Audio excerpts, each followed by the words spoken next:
Angular momentum ਦਾ edition scaler edition ਨਹੀਂ ਹੈ, ਜੋ ਕਿ ਪਹਿਲੀ ਮਹੱਤਵਪੂਰਨ ਗੱਲ ਹੈ। ਇਸ ਲਈ ਐਂਗੂਲਰ ਮੋਮੈਂਟਮ ਦਾ ਐਡੀਸ਼ਨ ਬਹੁਤ ਮਹੱਤਵਪੂਰਨ ਵਿਸ਼ਾ ਹੈ, ਜਿਸ ਦੀ ਵਰਤੋਂ ਤੁਸੀਂ ਜ਼ਿਆਦਾਤਰ ਤੁਹਾਡੇ ਐਟੋਮਿਕ ਮੋਲੀਕਿਊਲਰ ਅਤੇ ਨਿਊਕਲੀਅਰ ਪਾਰਟੀਕਲ ਲਈ ਕਰਦੇ ਹੋ। ਇਸ ਲਈ ਤੁਹਾਨੂੰ ਇਹ ਜਾਣਨ ਲਈ ਸਚੇਤ ਰਹਿਣਾ ਚਾਹੀਦਾ ਹੈ ਕਿ ਐਂਗੂਲਰ ਮੋਮੈਂਟਮ ਦਾ ਐਡੀਸ਼ਨ ਕੀ ਹੈ। ਠੀਕ ਹੈ, ਇਹ ਥੀਮ ਹੈ।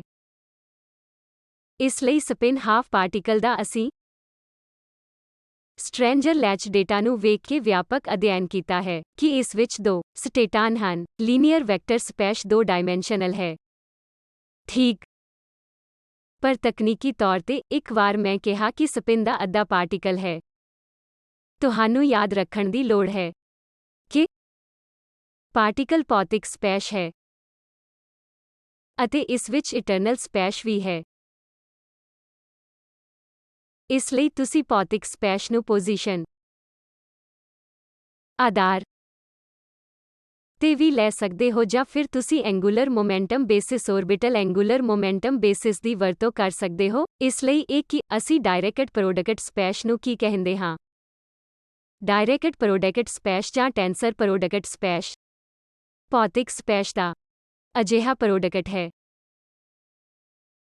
ਜਿਸ ਨੂੰ ਸਪਿਨ ਹਾਫ ਪਾਰਟੀਕਲ ਵਾਸਤੇ ਇਸ ਦੇ ਇਟਰਨਲ ਸਪੇਸ ਨਾਲ ਗੁਣਾ ਕੀਤਾ ਜਾਂਦਾ ਹੈ। ਠੀਕ ਹੈ, eternal space MS up spin ਹੋਵੇਗਾ ਜਾਂ ਡਾਊਨ ਸਪਿਨ ਹੋਵੇਗਾ। ਇੱਕ ਨੋਟੇਸ਼ਨ ਹੈ, ਇਸ ਲਈ ਮੈਂ ਤੁਹਾਡੇ ਲਈ ਲਿਖ ਰਿਹਾ ਹਾਂ।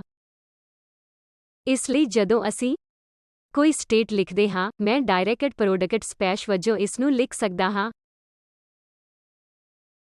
ਇਸ ਤਰ੍ਹਾਂ ਤੁਸੀਂ ਵੀ ਕਰ ਸਕਦੇ ਹੋ। ਤੁਸੀਂ ਵੀ ਲਿਖ ਸਕਦੇ ਹੋ m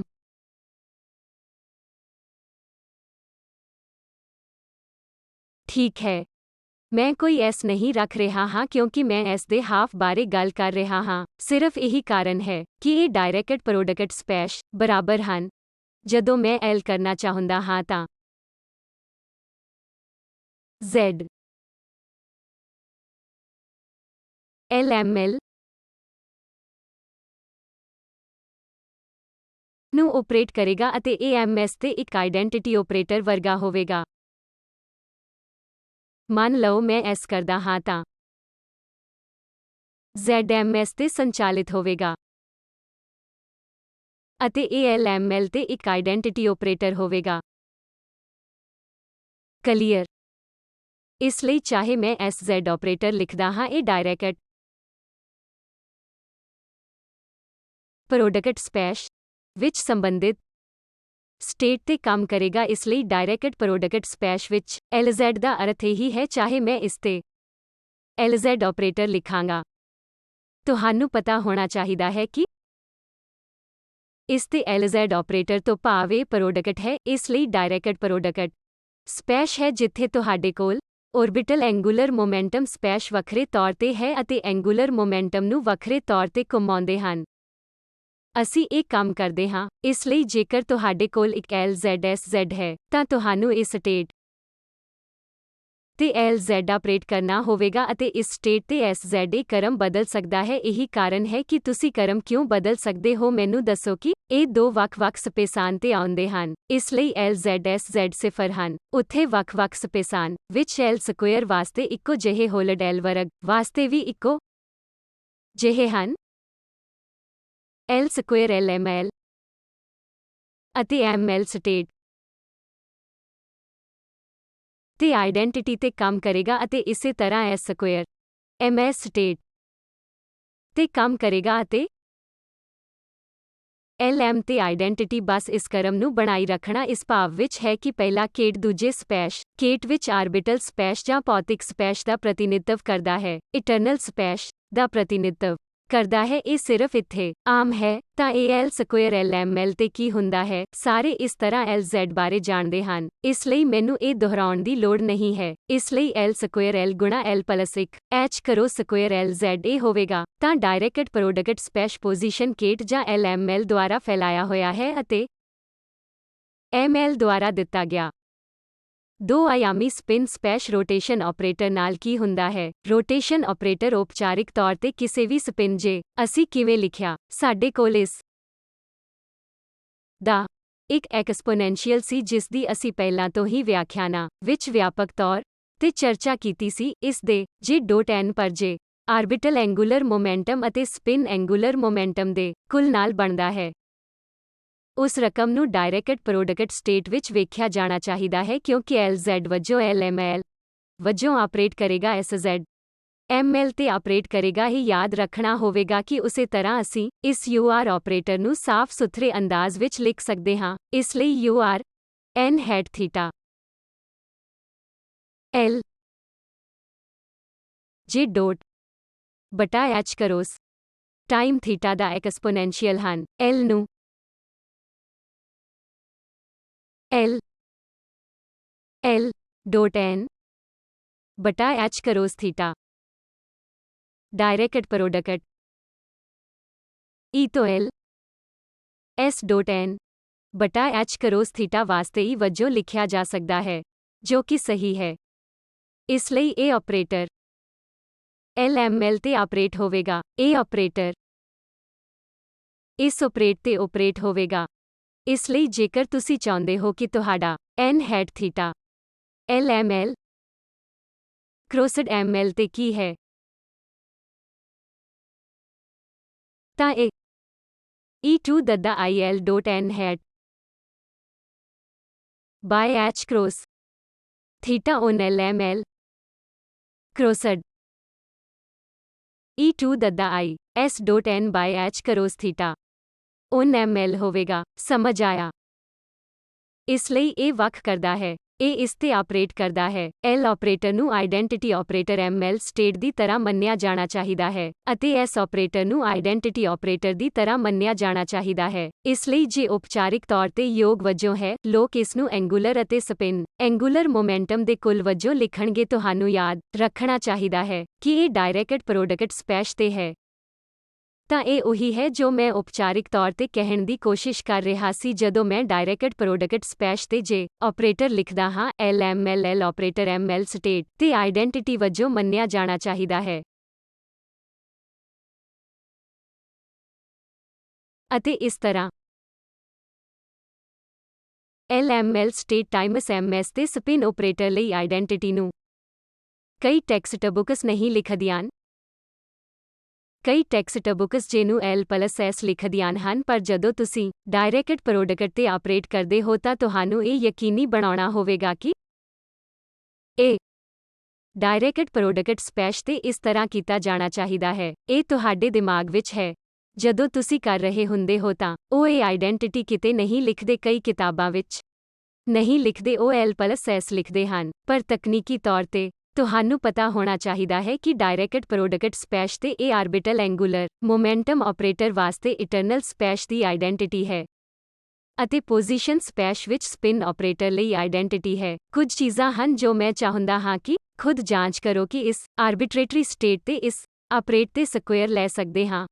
ਇਹ ਵਿਖਾਉਣ ਵਾਸਤੇ ਇੱਕ ਸਰਲ ਅਭਿਆਸ ਹੈ ਕਿ ਜੇ ਸਕੁਏਅਰ ਤਾਂ ਜੇ ਸਕੁਏਅਰ ਹੈ cross identity plus identity cross S ਵਰਗ ਇਸ ਨੂੰ ਲਿਖ ਸਕਦੇ ਹਾਂ ਕਿ ਡਾਇਰੈਕਟ ਪ੍ਰੋਡਕਟ ਸਪੈਸ਼ ਵਿੱਚ ਹੈ ਅਤੇ ਜੇਕਰ ਤੁਸੀਂ ਸੰਚਾਲਿਤ ਕਰਨ ਦੀ ਕੋਸ਼ਿਸ਼ ਕਰ ਰਹੇ ਹੋ ਤਾਂ ਤੁਸੀਂ ਵਿਖਾ ਸਕਦੇ ਹੋ ਕਿ ਜੇ ਸਕੁਏਅਰ L ਸਕੁਏਅਰ ਨਾਲ ਹੁੰਦਾ ਹੈ। ਤੁਹਾਡੇ ਲਈ ਇਸ ਨੂੰ ਇਸ ਤਰ੍ਹਾਂ ਅਜ਼ਮਾਉਣ ਦਾ ਇੱਕ ਅਭਿਆਸ ਵੀ ਹੈ। 0 ਅਸੀਂ JZ ਨੂੰ LZ cross identity cross SZ ਵਜੋਂ ਵੀ ਲਿਖ ਸਕਦੇ ਹਾਂ ਅਤੇ ਇਹ ਵੀ ਜਾਂਚੋ ਕਰੋ ਕਿ ਜੇ Z ਜੇ ਸਕੁਏਅਰ ਨਾਲ ਕਮਿਊਟ ਕਰੇਗਾ। ਇਹ ਸੈਟ ਕੀ ਹੈ? ਮੈਨੂੰ ਦੱਸੋ ਕਿ ਮੇਰੇ ਕੋਲ ਇਹ ਸੈਟ ਹੈ ਜੋ ਕੁੱਲ ਐਂਗੂਲਰ ਮੋਮੈਂਟਮ ਦੇ ਸੰਦਰਭ ਵਿੱਚ ਲਿਖਿਆ ਗਿਆ ਹੈ। ਕੁੱਲ JZ ਅਤੇ S ਸਕੁਏਅਰ ਅਤੇ L ਸਕੁਏਅਰ ਇਹ ਸੰਗਤ ਸੈਟ ਹੈ। ਇਹ ਇੱਕ ਸੰਗਤ ਸੈਟ ਹੈ। ਫਿਰ ਤੋਂ ਇਹ ਠੀਕ ਹੈ। ਇਸ ਲਈ ਤੁਹਾਡੇ ਕੋਲ ਦੋ ਸੰਗਤ ਸੈਟ ਹੋ ਸਕਦੇ ਹਨ। ਜੇ ਵਰਗ L ਡੋਟ S ਨਾਲ ਤੁਸੀਂ ਜਾਣਦੇ ਹੋ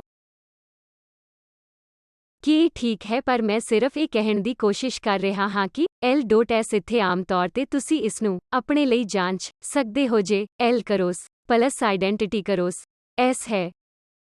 ਇਸ ਲਈ ਜੇ ਜਦੋਂ ਮੈਂ ਕਰਦਾ ਹਾਂ ਤੁਸੀਂ ਇਹ ਕਹਿਣ ਦੀ ਕੋਸ਼ਿਸ਼ ਕਰ ਰਹੇ ਹੋ ਕਿ ਇੱਕ L cross identity plus identity cross S ਹੋਵੇਗਾ। ਪਰ ਫਿਰ ਕਰੋਸ ਟਰਮ ਵੀ ਹੋਣਗੀਆਂ ਜੋ ਕਿ ਇੱਕ ਵਧੀਆ ਬਿੰਦੂ ਹੈ। ਹਾਂ, ਤੁਹਾਡੇ ਕੋਲ ਇੱਥੇ ਕਰੋਸ ਟਰਮ ਨੂੰ ਗੁਣਾ ਕੀਤਾ ਜਾਵੇਗਾ ਜੋ ਕਿ ਤੁਹਾਨੂੰ L ਕਰੋਸ S ਦੇਵੇਗਾ। ਅਤੇ ਫਿਰ ਤੁਹਾਡੇ ਕੋਲ ਵੀ 2 ਬਾਰ ਸਹੀ ਹੈ, ਮਾਫੀ ਚਾਹੁੰਦੇ ਹਾਂ, ਸਿਰਫ 2 ਬਾਰ। ਮੈਂ ਜਲਦੀ ਗਲਤੀ ਕੀਤੀ ਹੈ। ਇਸ ਲਈ ਤੁਹਾਡੇ ਕੋਲ ਇਹ ਸ਼ਬਦ ਹੋਵੇਗਾ ਅਤੇ ਇਹ ਕੁਝ ਅਰਥਾਂ ਵਿੱਚ ਇਹ ਹੈ ਕਿ ਤੁਹਾਨੂੰ ਯਾਦ ਰੱਖਣਾ ਚਾਹੀਦਾ ਹੈ ਕਿ ਇਹ ਇੱਕ ਬਿੰਦੂ ਲੈਣਾ ਹੈ।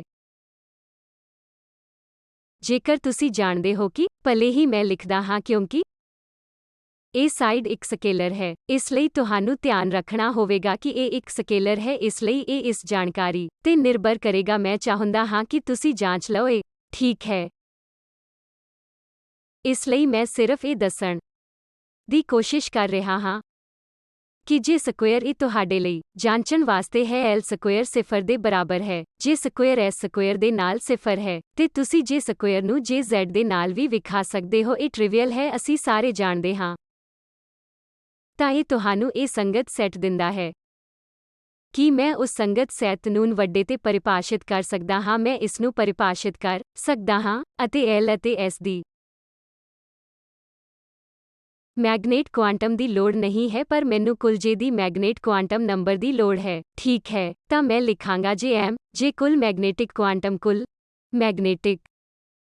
ਕੁਆਂਟਮ ਨੰਬਰ ਹੈ ਅਤੇ ਫਿਰ ਤੁਹਾਡੇ ਕੋਲ L ਹੋ ਸਕਦਾ ਹੈ ਅਤੇ S ਨੂੰ ਕੁਝ ਇਸ ਤਰ੍ਹਾਂ ਪਰਿਭਾਸ਼ਿਤ ਕੀਤਾ ਜਾ ਸਕਦਾ ਹੈ। ਤਾਂ ਇਹ L ਵਰਗ S ਵਰਗ J ਅਤੇ Z ਦੇ ਨਾਲ ਇਗਨ ਸਟੇਟ ਹੈ। ਠੀਕ ਹੈ, ਇਹ ਇਗਨ ਸਟੇਟ ਲਿਖਣ ਦਾ ਇੱਕ ਸ਼ਾਰਟਹੈਂਡਡ ਨੋਟੇਸ਼ਨ ਹੈ ਜੋ ਇਸ ਦੇ ਅਨੁਕੂਲ ਹੈ। ਇਸ ਲਈ ਅਸੀਂ ਇੱਕ ਕੁੱਲ ਮੈਗਨੇਟਿਕ ਕੁਆਂਟਮ ਨੰਬਰ ਲਿਖੇ ਹਨ। ਅਸੀਂ ਵੱਖਰੇ ਨਹੀਂ ਲਿਖੇ ਹਨ ਜੋ ਕਿ ਸੈੱਟ ਵਿੱਚ ਨਹੀਂ ਹਨ। ਦੂਜਾ ਸੰਭਾਵੀ ਸੈੱਟ ਕੀ ਹੈ ਜਿੱਥੇ ਅਸੀਂ ਮੈਗਨੇਟਿਕ ਕੁਆਂਟਮ ਨੰਬਰ ਪ੍ਰਾਪਤ ਕਰ ਸਕਦੇ ਹਾਂ? ਅਸੀਂ ਇਹ ਵੀ ਜਾਣਦੇ ਹਾਂ L ਸਕੁਏਅਰ LZ 0 ਹੈ, ਅਸੀਂ ਜਾਣਦੇ ਹਾਂ S ਸਕੁਏਅਰ SZ 0। ਤੁਸੀਂ ਇਹ ਵੀ ਜਾਣ ਸਕਦੇ ਹੋ L ਸਕੁਏਅਰ ਦੇ ਨਾਲ S ਸਕੁਏਅਰ 0 ਹੈ। L ਸਕੁਏਅਰ S Z ਦੇ ਨਾਲ 0 ਹੈ ਕਿ ਇਹ ਵੀ ਸੰਗਤ ਸੈੱਟ ਹੈ। ਇਹ ਸੰਗਤ ਸੈੱਟ ਕੀ ਹੈ? ਮੈਂ ਲਿਖ ਸਕਦਾ ਹਾਂ L SM L ਇਹਨਾਂ ਦੋ ਸੈੱਟਾਂ ਦੇ ਵਿਚਕਾਰ ਕੀ ਅੰਤਰ ਹੈ? ਇਹ ਔਰਬਿਟਲ ਕੁਆਂਟਮ ਨੰਬਰ ਅਤੇ spin quantum number magnetic quantum number ਦਾ ਟੈਗ ਰੱਖਦਾ ਹੈ। ਔਰਬਿਟਲ ਭਾਗ ਅਤੇ ਸਪਿਨ ਭਾਗ ਦਾ ਮੈਗਨੇਟਿਕ ਕੁਆਂਟਮ ਨੰਬਰ ਇਹ ਟੈਗ ਰੱਖਦਾ ਹੈ। ਇਸ ਲਈ ਇਹ ਅਜਿਹਾ ਹੈ ਜਿਵੇਂ ਮੈਂ ਕਹਾਂਗਾ ਕਿ ਭਾਗ ਔਰਬਿਟਲ ਕੁਆਂਟਮ ਨੰਬਰ ਹੈ, ਇਹ ਭਾਗ ਇੱਕ ਸਪਿਨ ਕੁਆਂਟਮ ਸੰਖਿਆ ਹੈ, ਤਾਂ ਮੇਰੇ ਕੋਲ ਇਹ ਜਾਣਕਾਰੀ ਹੈ। ਠੀਕ ਹੈ, ਮੈਂ ਇਸ ਨੂੰ ਬਰਾਬਰ ਤੌਰ ਤੇ LML ਕਰੋਸ SS ਲਿਖ ਸਕਦਾ ਹਾਂ। ਇਹ ਵੱਖਰਾ ਡਾਇਰੈਕਟ ਪ੍ਰੋਡਕਟ ਸਪੈਸ਼ ਹੈ। ਇਸ ਲਈ ਇਹ ਡਾਇਰੈਕਟ ਪ੍ਰੋਡਕਟ ਸਪੈਸ਼ ਕਦੇ-ਕਦੇ ਕਿਹਾ ਜਾਂਦਾ ਹੈ ਕਿ ਇਹ ਅਨਕਪਲਡ ਬੇਸ ਹੈ। ਮੈਂ ਕਿਉਂ ਕਹਿ ਸਕਦਾ ਹਾਂ ਕਿ ਕਿਹੜਾ ਔਰਬਿਟਲ ਕੁਆਂਟਮ ਨੰਬਰ ਹੈ ਅਤੇ ਕਿਹੜੀ ਸਪਿਨ ਕੁਆਂਟਮ ਨੰਬਰ ਹੈ? ਤਾਂ ਇਸ ਨੂੰ ਅਸੀਂ ਇੱਕ ਅਨਕਪਲਡ ਬੇਸਿਸ ਵਜੋਂ ਕਹਾਂਗੇ।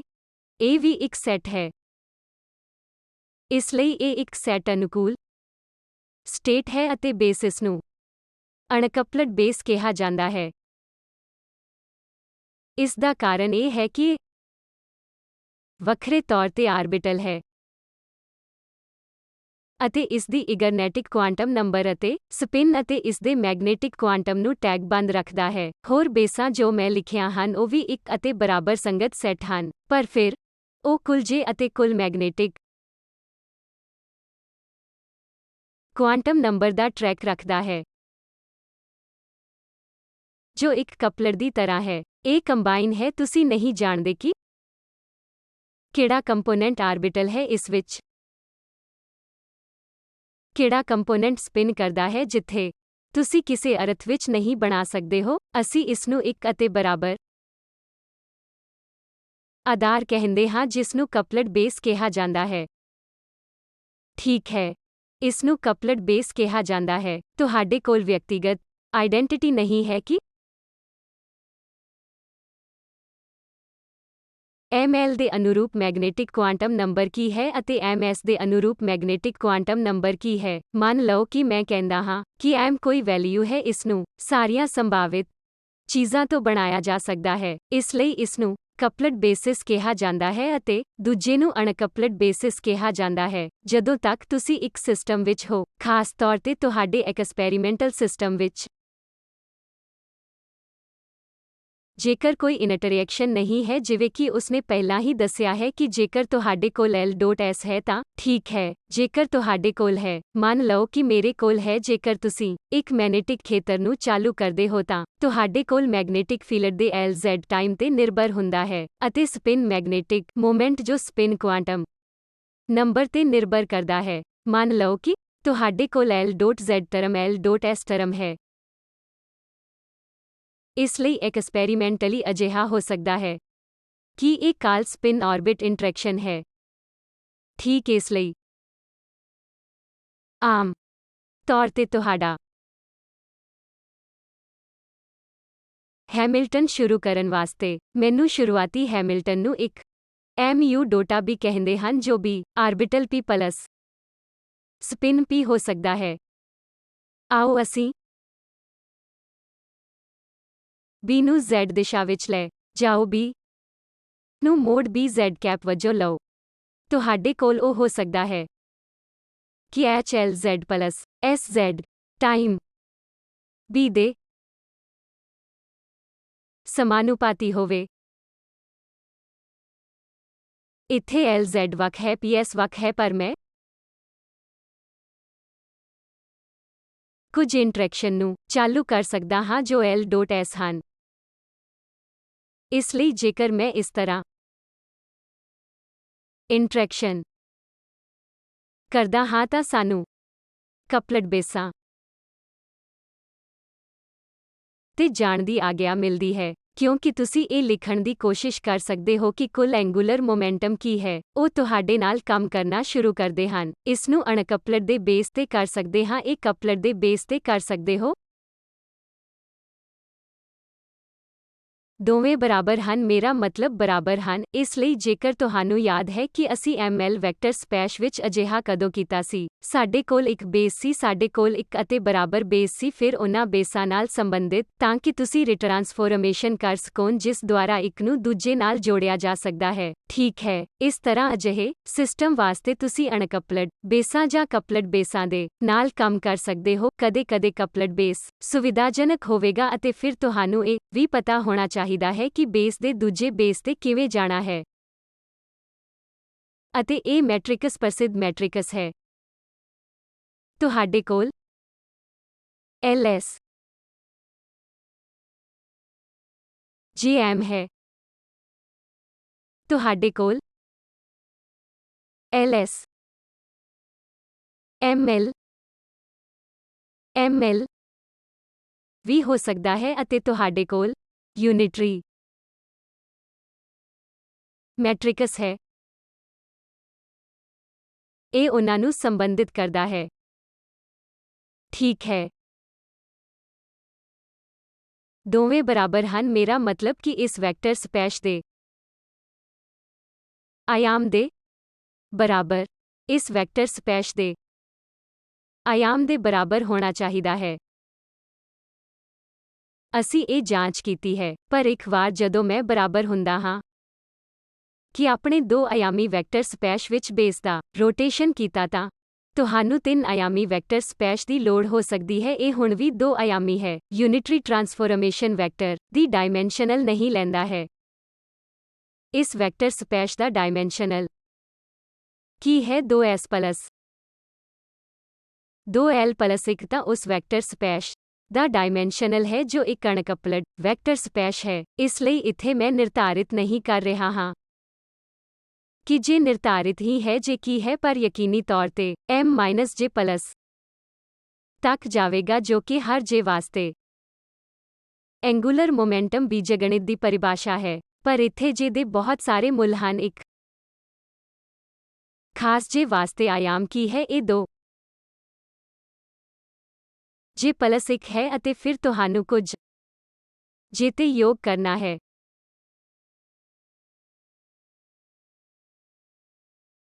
ਜੋ ਜੇ न्यूनतम ਤੋਂ ਜੇ अधिकतम ਹੈ।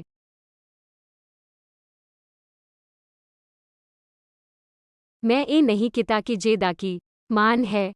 ਆਓ ਮੰਨ ਲਓ ਕਿ ਇਹ न्यूनतम ਜੇ ਤੋਂ ਜੇ अधिकतम ਤੱਕ ਹੈ। ਮੈਨੂੰ ਇਹ ਨਹੀਂ ਕਰਨਾ ਚਾਹੀਦਾ ਕਿ ਉਹ ਮੁੱਲ ਕੀ ਹੈ। ਜੇਕਰ ਉਹ ਬਰਾਬਰ ਬੇਸ ਹੈ ਤਾਂ ਕੀ ਜ਼ਰੂਰੀ ਹੈ? ਇਹ ਕੁੱਲ ਨੂੰ ਵੈਕਟਰ ਸਪੇਸ ਦੇ ਡਾਇਮੈਂਸ਼ਨਲ ਵਿੱਚ ਹੋਣਾ ਚਾਹੀਦਾ ਹੈ। ਨੂੰ ਮਰਜ ਕਰਨਾ ਹੋਵੇਗਾ ਅਤੇ ਜੇ ਨੂੰ ਜਾਂ ਤਾਂ ਇੰਟੀਜ਼ਰ ਜਾਂ ਫਿਰ ਹਾਫ ਓਡ ਹੋਣਾ ਚਾਹੀਦਾ ਹੈ। ਅਸੀਂ ਹਮੇਸ਼ਾ ਸਟੈਪਸ ਵਿੱਚ ਅੱਗੇ ਵਧਦੇ ਹਾਂ। ਠੀਕ ਹੈ।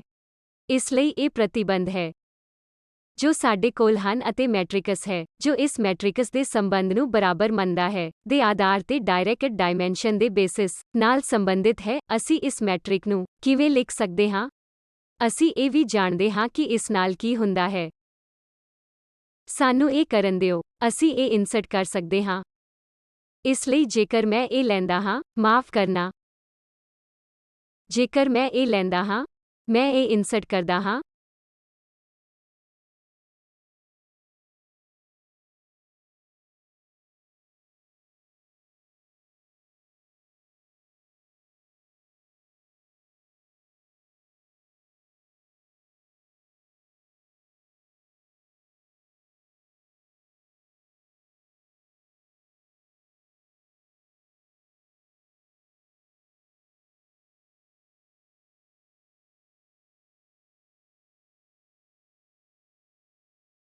ਇਹ ਇਨਸਰਸ਼ਨ ਕੀ ਹੈ? ਇਸ ਆਧਾਰ ਤੇ ਇੱਕ ਪੂਰਾ ਸੈੱਟ ਹੈ ਜੋ ਅਨਕਪਲਡ ਬੇਸ ਤੇ ਸੈੱਟ ਹੈ ਅਤੇ ਮੈਂ ਉਹੀ ਸਥਿਤੀ ਇਨਸਰਟ ਕਰ ਰਿਹਾ ਹਾਂ ਜੋ ਮੇਰੇ ਖੱਬੇ ਹੱਥ ਪਾਸੇ ਸੀ। ਹੁਣੇ ਮੈਟ੍ਰਿਕਸ ਐਲੀਮੈਂਟ ਕੀ ਹੈ ਤਾਂ ਇਹ ਹੈ। ਇਹ ਇੰਨਾ ਸਹੀ ਹੈ ਕਿ ਮੈਟ੍ਰਿਕਸ ਐਲੀਮੈਂਟ ਇੱਕ ਮੈਟ੍ਰਿਕਸ ਹੈ ਜੋ ਕਪਲਡ ਬੇਸਿਸ ਨੂੰ ਇੱਕ ਅਨਕਪਲਡ ਬੇਸਿਸ ਨਾਲ ਜੋੜਦਾ ਹੈ ਕਿ ਮੈਟ੍ਰਿਕਸ ਐਲੀਮੈਂਟ ਕੁਝ ਵੀ ਨਹੀਂ ਹੈ ਪਰ ਇਸ ਸਟੇਟ ਦਾ ਇਟਰਨਲ ਪ੍ਰੋਡਕਟ ਵਿੱਚ ਕੁਆਂਟਮ ਮਸ਼ੀਨਿਜ਼ਮ ਟੂਲ ਨਾਲ ਜੋ ਕੁ ਵੀ ਜਾਣਦਾ ਸੀ ਉਹ ਕਰ ਰਿਹਾ ਹਾਂ। ਮੈਂ ਅਸਲ ਵਿੱਚ ਨਹੀਂ ਹਾਂ। ਤੁਸੀਂ ਜਾਣਦੇ ਹੋ ਕਿ ਮੈਂ ਇਸ ਅਵਧਾਰਨਾ ਨੂੰ ਅੱਗੇ ਵਧਾਉਣ ਦੀ ਕੋਸ਼ਿਸ਼ ਕਰ ਰਿਹਾ ਹਾਂ ਪਰ ਹੌਲੀ-ਹੌਲੀ ਤੁਹਾਨੂੰ ਇਹ ਸਮਝਾਉਣ ਦੀ ਕੋਸ਼ਿਸ਼ ਕਰ ਰਿਹਾ ਹਾਂ ਕਿ ਸਮਾਨ ਸੰਗਤ ਸੈੱਟ ਹਨ ਜਿਨ੍ਹਾਂ ਨੂੰ ਤੁਸੀਂ ਕਪਲਡ ਸੈੱਟ ਕਹਿ ਸਕਦੇ ਹੋ ਜਿਸ ਵਿੱਚ ਦੂਜਿਆਂ ਨੂੰ ਅਨਕਪਲਡ ਸੈੱਟ ਕਿਹਾ ਜਾਂਦਾ ਹੈ। ਤੁਸੀਂ ਸੁਵਿਧਾ ਦੇ ਆਧਾਰ ਤੇ ਉਹਨਾਂ ਦੋਵਾਂ ਦੇ ਨਾਲ ਕੰਮ ਕਰ ਸਕਦੇ ਹੋ। ਮੈਂ ਕਿਹਾ ਕਿ ਸਪਿਨ ਆਰਬਿਟ ਕਪਲਿੰਗ ਜਦੋਂ ਤੁਹਾਡੇ ਕੋਲ ਕਪਲਡ ਬੇਸਿਸ ਦੇ ਨਾਲ ਕੰਮ ਕਰਨਾ ਬਹੁਤ ਆਸਾਨ ਹੁੰਦਾ ਹੈ ਤਾਂ ਤੁਸੀਂ ਅਨਕਪਲਡ ਬੇਸਿਸ ਤੇ ਵੀ ਕੰਮ ਕਰ ਸਕਦੇ ਹੋ। ਕਪਲਡ ਬੇਸਿਸ ਦੇ ਨਾਲ ਕੰਮ ਕਰਨਾ ਬਿਹਤਰ ਹੈ ਅਤੇ ਤੁਹਾਨੂੰ ਪਤਾ ਹੋਣਾ ਚਾਹੀਦਾ ਹੈ ਕਿ ਇੱਕ ਬੇਸਿਸ ਤੋਂ ਦੂਜੇ ਬੇਸਿਸ ਤੇ ਕਿਵੇਂ ਜਾਣਾ ਹੈ ਅਤੇ ਮੈਟ੍ਰਿਕਸ ਐਲੀਮੈਂਟਾਂ ਨੂੰ ਸਿਰਫ ਇਟਰਨਲ ਪ੍ਰੋਡਕਟ ਲੈ ਕੇ ਦਿੱਤਾ ਜਾਂਦਾ ਹੈ ਤਾਂ ਕਨਸੈਪਟ ਸਪਸ਼ਟ ਹੈ। ਤਾਂ ਡਾਇਰੈਕਟ ਪ੍ਰੋਡਕਟ ਸਪੈਸ਼ ਲਈ ਦੋ ਸਮਾਨ ਬੇਸਿਸ ਇੱਕ ਉਹ ਹੈ ਜਿਸ ਨੂੰ ਮੈਂ ਕਪਲਡ ਬੇਸ ਕਿਹਾ ਹੈ। ਦੂਜਾ ਡਾਇਰੈਕਟ ਪ੍ਰੋਡਕਟ ਬੇਸ ਹੈ ਜਿਸ ਨੂੰ ਇੱਕ ਅਨਕਪਲਡ ਬੇਸ ਵਜੋਂ ਵੀ ਜਾਣਿਆ ਜਾਂਦਾ ਹੈ। ਇੱਕ ਵਾਰ ਜਦੋਂ ਉਹ ਕਹਿਣਾ ਸ਼ੁਰੂ ਕਰ ਦਿੰਦੇ ਹਨ ਕਿ ਆਰਬਿਟਲ ਐਂਗੂਲਰ ਮੋਮੈਂਟਮ ਨਾਲ ਇੱਕ ਖਾਸ ਪਾਰਟੀਕਲ ਨੂੰ ਕੁਝ ਵਜੋਂ ਵੇਖਿਆ ਜਾ ਰਿਹਾ ਹੈ L ਬਰਾਬਰ 1 ਅਤੇ S ਬਰਾਬਰ ਅੱਧਾ ਇਹ ਕਪਲਡ ਜਾਂ ਅਨਕਪਲਡ ਦੋਵੇਂ ਬੇਸਾਂ ਤੇ L ਅਤੇ S ਨੂੰ ਸਰਪ੍ਰੈਸ ਕਰ ਸਕਦੇ ਹਨ। ਕਈ ਵਾਰੀ ਇਹ ਸੱਚਮੁੱਚ ਖਾਸ ਤੌਰ ਤੇ ਅਤੇ ਸਪੈਸ਼ਲੀ ਆਰਬਿਟਲ ਰੱਖਣ ਬਾਰੇ ਚਿੰਤਿਤ ਨਹੀਂ ਹੁੰਦੇ। ਉਹ ਉਹਨਾਂ ਲਈ ਮੈਗਨੇਟਿਕ ਕੁਆਂਟਮ ਨੰਬਰ ਨੂੰ ਅਨਕਪਲਡ ਅਤੇ ਕੁੱਲ ਮੈਗਨੇਟਿਕ ਕੁਆਂਟਮ ਨੰਬਰ ਨੂੰ ਕਪਲ ਰੱਖਣ ਬਾਰੇ ਵੱਧ ਚਿੰਤਿਤ ਹਨ। ਠੀਕ ਹੈ। ਤਾਂ ਇਹ ਚਾਰੋਂ ਅਜਿਹੇ ਹਨ ਜੋ ਕੁਝ ਕਿਤਾਬਾਂ ਵਿੱਚ ਨਹੀਂ ਲਿਖੇ ਜਾ ਸਕਦੇ ਪਰ ਇਸ ਨੂੰ ਸ਼ਾਮਲ ਕੀਤਾ ਗਿਆ ਹੈ। ਇਹੀ ਹੈ